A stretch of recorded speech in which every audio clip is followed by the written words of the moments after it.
Hey guys, good morning. In this video, I'll be covering three more companies जिनका result कल आया था. पहले हम चालू करते हैं मोनार्क कैपिटल से. ये कंपनी का तो रिजल्ट्स बहुत ही बढ़िया है. इनका अगर आप सेल्स देखोगे, सेल्स डबल्ड YOY इन Q1. इनका PAT I think grew 165% YOY in Q1 over Q1 of last fiscal. तो ये कंपनी के बारे में थोड़ा सा डिटेल में थोड़ा जानते हैं, ठीक है. तो पहले ये जो कंपनी था मोनार्क कैपिटल जो कंपनी है, तो ये सिर्फ एक ब्रोकरेज कंपनी था, ठीक है. इनका 100% के आसपास ही पूरा जो सेल्स आता था वो ब्रोकरेज बिजनेस से आता था. मतलब वही क्लाइंट्स को इक्विटी ट्रेडिंग करवा के डेरिवेटिव में, फिर उसके बाद कमोडिटीज में, सो ऑन एंड सो फोर्थ से इनका फीस एंड कमीशन इनको मिलता था, ठीक है. लेकिन क्या हुआ ना कि आपको तो समझ में आता ही है कि राइट, ये जो ब्रोकरेज वाला स्पेस है ये हाईली सिक्लिकल है. मतलब जब मार्केट अच्छा करता है तो सारे के सारे लोग आ जाते हैं ट्रेडिंग करने, इनका वॉल्यूम्स बढ़ता है तो ये लोग ज्यादा फीस कमाते हैं. और ऑन द अदर हैंड जब बेयर मार्केट होता है तब क्या होता है, तब उसके बाद वॉल्यूम्स का डिग्रोथ होने लगता है, राइट. मतलब यहाँ पे वॉल्यूम्स का मतलब से फॉर एग्जांपल मैं यहाँ पे बोल रहा हूँ कि डेली टर्नओवर्स में वो ग्रोथ नहीं आता है इन अ बेयर मार्केट. और उससे क्या होगा, उससे आप देखोगे कि लाइक ब्रोकरेज कंपनीज का मतलब जो सेल्स का ग्रोथ में प्रॉब्लम्स आने लगता है, राइट. तो ये कंपनी ने क्या किया 2020 में, they started diversifying into the other segments in the financial space. Other segments मतलब इन्होंने क्या किया, इन्होंने इंस्टीट्यूशनल इक्विटीज का एक डिवीजन खोला. इंस्टीट्यूशनल इक्विटीज का मतलब है, सोचिए कि लाइक जो इंस्टीट्यूशनल क्लाइंट्स होते हैं, FIIs होते हैं, राइट, उनके लिए सारे प्रोडक्ट्स एंड सर्विसेज बनाना, ठीक है. तो दूसरे साइड बनाया इन्होंने अपना एक इन्वेस्टमेंट बैंकिंग का डिवीजन भी बनाया. मतलब जिस कंपनीज को लेट से बाजार से पैसा उठानी हो या कोई मर्जर एंड एक्विजिशन करनी हो तो मोनार्क कैपिटल वो करवा के देगा. और इसके साथ इनका एसेट मैनेजमेंट का बिजनेस भी चालू किया, वेर वो अपना AUM गैदर करते हैं क्लाइंट से, और जितना ज्यादा AUM बढ़ेगा उतना आपका फीस बढ़ेगा उस तरीके से. और अपना वेल्थ मैनेजमेंट सर्विसेज भी किया, wealth management and advisory services. तो कंपनी का यही कहना है कि लाइक अगर हमने ये डाइवर्सिफिकेशन नहीं करते तो we would remain like highly susceptible to the cyclicality of the brokerage space, right. तो इसी वजह से 2020 से लेके कंपनी ने ये सारे डिविजन्स को खोले हैं, ठीक है. एंड आज अगर मैं आपको थोड़ा बहुत मतलब रेवेन्यू का ब्रेकअप बता दूं, स्टिल 75-80% सेल्स आता है आपका ये ब्रोकरेज डिवीजन से. लेकिन बाकी का जो पार्ट है, बाकी का पार्ट आता है आपका ये जो asset management, wealth management, advisory business से.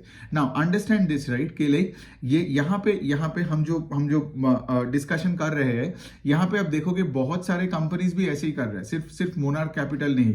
ये क्यों होता है, क्योंकि सोचो अगर आप एंजल वन भी देखोगे, वो भी क्या कर रहा है, वो भी अपने प्लेटफॉर्म में SIP डिस्ट्रीब्यूशन का काम कर रहा है.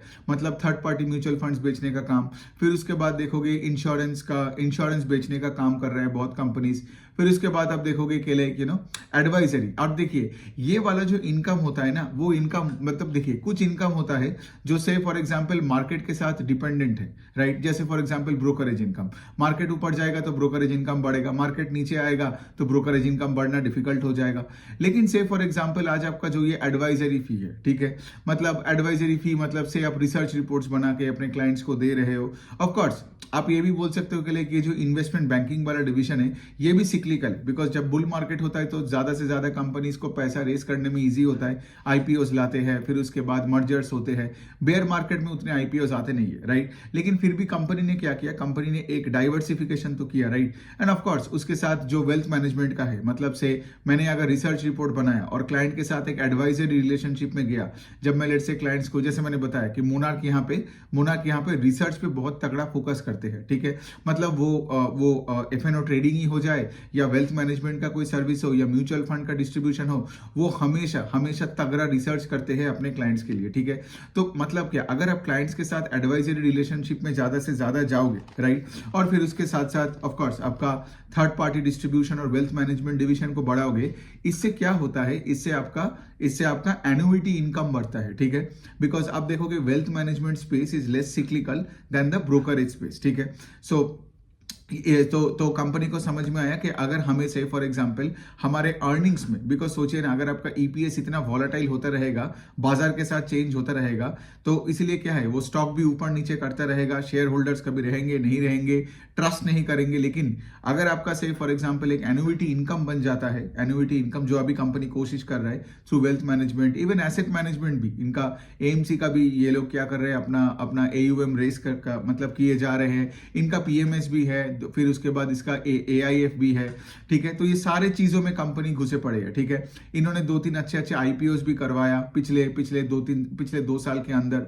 सो the point I am trying to say इसके like the company shifting its focus away just from being a pure play brokerage company to now being a fully fledged capital markets का company, जहां पे broking भी मिलेगा, institutional equities, फिर आपका wealth management, so on and so forth, फिर आपका asset management, everything will be under one umbrella.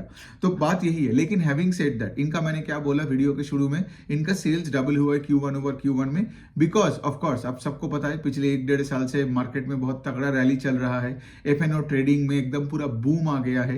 End of course कोई भी कंपनी जिसका 70-80%, 85% ऑफ सेल्स अगर ब्रोकरेज डिवीजन से आता है, एंड बाय द वे ये भी एक डिस्काउंट ब्रोकर की तरह ही काम करता है, इनका भी प्लेटफॉर्म वगैरह है, ठीक है। तो ऑफ कोर्स सारे डिस्काउंट ब्रोकर्स ने ही पैसा छापे हैं, है ना। आपने देखा होगा एंजल वन का रिजल्ट, फिर उसके बाद 5 पैसा कैपिटल का जो रिजल्ट आया है, राइट। फिर उसके बाद अभी मोनार्क को भी उस ग्रुप में ऐड कर लो, क्योंकि सबका ग्रोथ आएगा, बिकॉज ये सब कोई मतलब एफएनओ ट्रेडिंग और इक्विटी और कमोडिटी डेरिवेटिव्स में ये लोग सब पैसे बनाते हैं, है ना। और जब बुल मार्केट हुआ है पिछले 1 साल में, तो सारे कंपनीज का अच्छा ही रिजल्ट आ रहा है। तो ये है कंपनी का स्टोरी। अभी तो चलो देखते हैं आगे किस तरफ से कंपनी जाते हैं, because going forward I would expect the company to lower the pie, to lower the percentage of broking business in the overall pie, and increase the wealth management space and asset management space and institutional equities, वो वाले में ज्यादा focus करें। But of course very good set of numbers from monarch capital in Q1। दूसरा जो company है वो है L&T फाइनेंशियल सर्विसेज। अब आपको देखना पड़ेगा L&T फाइनेंशियल सर्विसेज, ये है आपका लेंडिंग स्पेस में, ठीक है, and it's an NBFC company. तो L&T फाइनेंशियल सर्विसेज का क्या था पहले का, थोड़ा सा अगर मैं स्टोरी बता दूं तो आपको मतलब कॉन्टेक्स्ट समझ में आएगा। पहले इनका एक होलसेल का बुक था जो अच्छे मतलब रेट से ना ग्रो कर रहा था, और उसमें सारे बैड लोन्स थे। तो मैनेजमेंट ने क्या किया, मैनेजमेंट ने 2 साल पहले 2022 में एक टारगेट रखा था, प्रोजेक्ट लक्ष्य या समथिंग करके करा था कि लाइक हमारा पूरा बुक ही हम रिटेल करने वाले हैं, ठीक है। मतलब हमारे होलसेल या कॉर्पोरेट बुक उतना रहेंगे नहीं, we would deal with retail customers in both rural and urban areas, ठीक है। तो बेसिकली कंपनी ने क्या किया, पिछले 2 साल से ये कॉर्पोरेट या होलसेल का जो बुक था इसको घटाने लग गया, ठीक है। मतलब इस बुक पे पूरा फोकस ही हटा दिया और पूरा रिटेल में फोकस किया, ठीक है। तो अभी आप देखोगे कि कंपनी ने ये बताया था कि मतलब उनका एक गाइडेंस था, बाय 2024 तक they wanted 80% of their total loan book to be a retail book. लेकिन क्या हुआ है, 2024 से पहले ही, आई थिंक 2024 के Jan-Feb तक अगर आप देखोगे, तब इनका रिटेल बुक टच 90%। अभी तो retail book is 95% of the total book. तो इसका क्या मतलब, मैनेजमेंट ने जो गाइड किया था उससे बेटर ही एग्जीक्यूट किया, ठीक है। अभी 96-97% of the book is retail. तो अभी वो कॉर्पोरेट या होलसेल के बुक के बारे में ज्यादा कुछ सोचना नहीं है, ठीक है। जो भी बचा है वो भी चला जाएगा।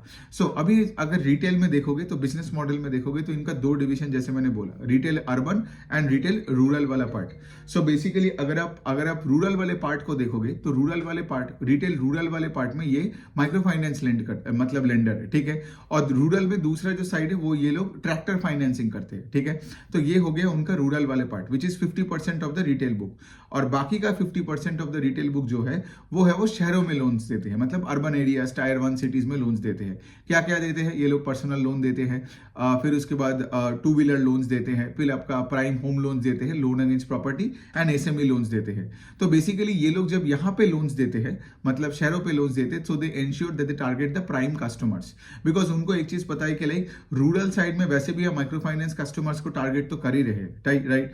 और ट्रैक्टर कस्टमर्स भी वही, micro finance customer, MSME customers, मतलब दे आर ऑल इंटरट्वाइंड ना, राइट। तो अगर हम अर्बन का बुक बना रहे रिटेल में, it's better that we cater to the prime customers. तो एक तरफ होगा आपका सारे सब prime customers, bottom of the pyramid के लोग जो रूरल सेगमेंट में एमएफआई एंड ट्रैक्टर लोन देते हैं, और शहरों में मतलब जो अर्बन वाले बुक है यहाँ पे दे टारगेट प्राइम कस्टमर, जिनको ये 2 व्हीलर लोन्स देते हैं, प्राइम बाइक्स वगैरह बेचते हैं, फिर उसके बाद से फॉर एग्जांपल मतलब प्राइम बाइक्स का लेंडिंग करते हैं, फिर उसके बाद प्राइम होम लोन्स हो गया, फिर उसके बाद आपका loan against property, personal loan, yes, so on and so forth to the prime customers. तो they target both the category of customers, prime customers in urban and the sub prime customers in rural, right. तो strategy भी सही है इनका. और आज इनका ये जो टोटल बुक मिला के इनका 50% ये पकड़ लो of the 96% of the book which is the retail book. ठीक है, तो कंपनी का रिजल्ट तो अच्छा ही है. मतलब अगर मैं देखूं, इनका डिसबर्सल का ग्रोथ है 33%, लोन बुक ग्रू 31%. ठीक है, 31% का ग्रोथ है. और मैं अगर लोन बुक का भी अगर सेग्रीगेशन बताऊं तो माइक्रो फाइनेंस ग्रू 28% YOY. मैं सब Q1 ओवर Q1 का बात कर रहा हूं. ठीक है, माइक्रो फाइनेंस का बुक 28% से बड़ा है. ऑफकोर्स माइक्रो फाइनेंस में ग्रोथ आने के लिए तो आपको नया कस्टमर्स लाना पड़ेगा और नया ज्योग्राफीज में जाना पड़ेगा. तो कंपनी वही कर रहे हैं. माइक्रो फाइनेंस में ऑलवेज रिमेंबर कि यहाँ पे टिकट साइज हमको बढ़ाना नहीं है. ठीक है, टिकट साइज बढ़ाओगे तो रिस्क ज्यादा है, बिकॉज ये सब प्राइम कस्टमर्स है. माइक्रो फाइनेंस में कोई कोलैटरल नहीं होता है. तो यहाँ पे आपको क्या करना पड़ेगा, छोटे टिकट साइज में आपको माइक्रो फाइनेंस लोन देना पड़ेगा और हजारों कस्टमर्स को देना पड़ेगा. ठीक है, तो ये हो गया माइक्रो फाइनेंस का. ट्रैक्टर में उतना ग्रोथ नहीं है, बिकॉज आपने देखा होगा ट्रैक्टर में या कमर्शियल व्हीकल्स में पिछले 1-1.5 साल से मतलब पूरा इंडस्ट्री में ग्रोथ आ नहीं रहा है. कोविड के बाद जो कमबैक हुआ उस हाई बेस पे ग्रो करने में थोड़ा डिफिकल्टी हो रहा है. ठीक है, टू व्हीलर्स में बहुत अच्छा कर रहा है, 50% का ग्रोथ है. आप देखोगे इंडस्ट्री में टू व्हीलर्स का सारे बड़े बड़े प्लेयर्स का नंबर्स भी बहुत अच्छे होने लग गया. Two wheelers by the way Covid के बाद सबसे ज्यादा अफेक्टेड स्पेस था, लेकिन वो अच्छे से कमबैक किया in the last 1.5 years, because rural economy धीरे धीरे, जब से अब देख रहे हो ना, ये जब से ये इन्फ्लेशनरी प्रेशर जा रहा है, तब से रूरल इकोनॉमी में धीरे धीरे करके ये वापसी हो रहा है. And two wheeler is a very good indication of the growth in rural economy. So two wheeler में 52% का ग्रोथ है. ऑल्दो मैंने रूरल का बात किया, लेकिन इनका जो टू व्हीलर्स है ये सब अर्बन अमीरों को टू व्हीलर लोन्स देते हैं. और L&T फाइनेंस का जो मैनेजमेंट है वो क्लियरली यही बताते हैं कि अगर हमने लेट्स से फॉर एग्जांपल एक अर्बन कस्टमर को एक प्राइम टू व्हीलर लोन दिया तो उसका डिफॉल्ट करने का चांसेस आर लोअर देन से अगर मैंने किसी गांव वाले को हीरो होंडा दिया. ठीक है, तो वैसे देखो. ठीक है, तो इसलिए कंपनी क्या करती है, टू व्हीलर्स में they just focus on the prime customers. Okay, फिर of course home loan, loan against property and SME, ये इनके छोटे पार्ट ऑफ द बुक है. बट अगेन छोटे पार्ट ऑफ द बुक में they are focusing on all this things. And जैसे मैंने बताया, home loan is not affordable home loan. Home loan यहाँ पे है आपका प्रीमियम होम लोन. ठीक है, तो ये हो गया. एंड ऑफ कोर्स आज L&T फाइनेंस भी अब देखोगे बजाज फाइनेंस की तरह काम करता है. इन अ वे के रेक इनका प्लेटफॉर्म है, ऐप है, पूरा पेपरलेस कलेक्शन है इनका. ठीक है, सो उस तरीके से तो इनको स्केल करने में भी आसानी हो रहा है.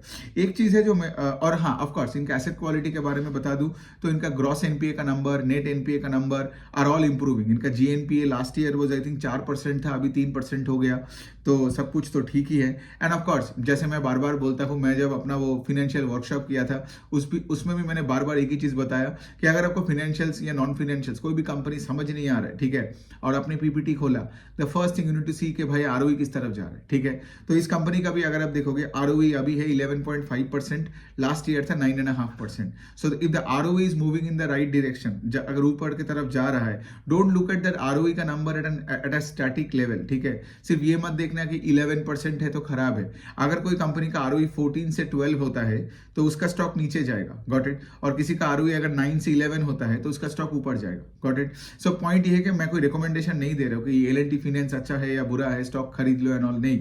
लेकिन मैं ये बता रहा हूँ कि आपको देखना पड़ेगा कि बिजनेस में, इसलिए तो बिजनेस को ट्रैक करना पड़ता है, so that we get to see के लिए ROE किस दिशा में जा रहा है, राइट. तो ऑफकोर्स अगर अब देख रहे हो, राइट, अगर ROE इस कंपनी का सही दिशा में जा रहा है, मतलब बिजनेस पे सही है सब कुछ in terms of asset quality, disbursal, customers acquisition, so on and so fourth. ठीक है, तो अच्छी बात है इस बात का, इस कंपनी का. The only thing that bothers me a bit के लिए इनका अगर आप इंटरेस्ट इनकम देखोगे, इंटरेस्ट इनकम का मतलब इंटरेस्ट इनकम या अगर आप नेट इंटरेस्ट इनकम का ग्रोथ देखोगे वो थोड़ा सा कम है, मतलब 10, 11, 12% का उनका ग्रोथ है. ऑल्दो इनका ROE अच्छी दिशा में जा रहा है, इनका स्प्रेड इंप्रूव हो रहा है. स्प्रेड क्यों इंप्रूव हो रहा है? बिकॉज और रिटेल में ज्यादा फोकस कर रहा है. लेकिन इनका जो नेट इंटरेस्ट इनकम है, यह सिर्फ इंटरेस्ट इनकम और नेट इंटरेस्ट इनकम का मतलब क्या है? आपने जहां पे लोन्स दिए वहां पे जो आपको जो यील्ड मिल रहा है माइनस से फॉर एग्जांपल आपने जहां से पैसा उठाए हो वहां पे जो आपको मतलब आपका जो बोरोइंग कॉस्ट है, राइट. तो बीच में जो पार्ट आता है वो हम बोलते हैं कि लाइक नेट इंटरेस्ट इनकम. सो ये नेट इंटरेस्ट इनकम में या इंटरेस्ट इनकम में इनका उतना ग्रोथ नहीं है, 10-12% का ग्रोथ है. I would like to see the number going up, because आप अगर लेंड कर रहे हो एट 30-32% से, डिसबर्सल अगर 30% से है, तो गोइंग फॉरवर्ड आपका interest earn should grow at that pace only, right. So interest income going forward can, because मैं वही देख रहा हूँ ना कि लाइक एक अगर आपका लोन बुक 30% से ग्रो कर रहा है तो आपका इंटरेस्ट इनकम भी उसी रेट से ग्रो करनी चाहिए। ऊपर नीचे तो होता ही है of course, because we have different category of loans, different tenures of loans, different customer segment, वो आई अंडरस्टैंड। बट अगर आपका लोन बुक 30% से ग्रो कर रहे हैं और आपका से रेवेन्यू ग्रोथ है बिजनेस का या इनकम इंटरेस्ट इनकम का ग्रोथ इज 10-12%, तो थोड़ा सा वो मुझे नेगेटिव लगता है। बट कंपनी में कोई प्रॉब्लम नहीं है, सब कुछ सही है, सब कुछ मतलब they are moving in the right direction.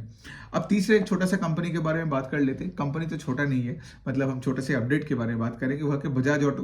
तो बजाज ऑटो का रिजल्ट अच्छा ही आया है, जैसे मैंने बताया अभी पहले के लिए धीरे धीरे करके आप देख सकते हो पिछले 1-1.5 साल से आपका टू व्हीलर का स्पेस में अच्छा ही कर रहे हैं। मतलब all the two wheeler companies like Bajaj, TVS, Hero, इन सब का नंबर्स अच्छा ही आ रहा था पिछले 3-4 क्वार्टर से। और उसके साथ साथ जो टू व्हीलर का बहुत सारे जो एंसिलरी कंपनीज है उनका भी रिजल्ट्स अच्छे आने लग गया। सो इसका मतलब टू व्हीलर स्पेस में अच्छा ही हो रहा है। एंड टू व्हीलर स्पेस जैसे मैंने बताया राइट, 2017-18 में उन्होंने जितना मतलब टू व्हीलर इंडस्ट्री जो था अगले 4-5-6 साल बहुत स्ट्रगल किया, लेकिन अभी मैं वही हम देख सकते हैं कि वो 2017-18 का जो पीक था टू व्हीलर का राइट, तो उसी जगह में वापसी हो रहा है ये पूरा स्पेस में। तो बजाज ऑटो का रिजल्ट अच्छा ही है, मतलब of course in accordance with the two wheeler space. इनका सेल्स 15% से ग्रो किया YOY इन Q1 एंड इनका पैट 18% से ग्रो किया। So nothing to talk about. I mean Bajaj बड़ा कंपनी है but it's a good company. I am talking about Bajaj auto here. So बस अच्छी कंपनी है। एंड बजाज ऑटो का तो ऑफ कोर्स इनका टू व्हीलर है, फिर इनका थ्री व्हीलर का भी आप देखे होंगे बजाज ऑटो का, तो थ्री व्हीलर का जो ऑटो आते हैं राइट, तो ऑटो रिक्शा, तो वो भी अच्छा ही कर रहा है। सो अच्छी है मतलब टू व्हीलर का। अब देखते हैं आगे जाके टीवीएस का रिजल्ट क्या है। इनका जो मंथली जो टू व्हीलर का जो वॉल्यूम डेटा आता है उसको ट्रैक करना, बिकॉज उससे अभी आपको बहुत सारी चीजों में समझ में आएगा। बिकॉज अगर if you see businesses like Hero MotoCorp का मंथली वॉल्यूम डेटा में लेट से YOY लेवल पे मंथ ऑन मंथ में if you see growth, that means अगर हीरो मोटर कॉर्प ग्रो कर पा रहा है तो दूसरे कंपनीज भी अच्छा ही करेगा, है ना। तो यही है। चलिए 3 कंपनीज इस वर्कशॉप में किया। आज का जो भी रिजल्ट्स आएगा अगेन मैं कल एक वीडियो बना के आपको सारे कंपनीज अपडेट कर दूंगा। Thank you.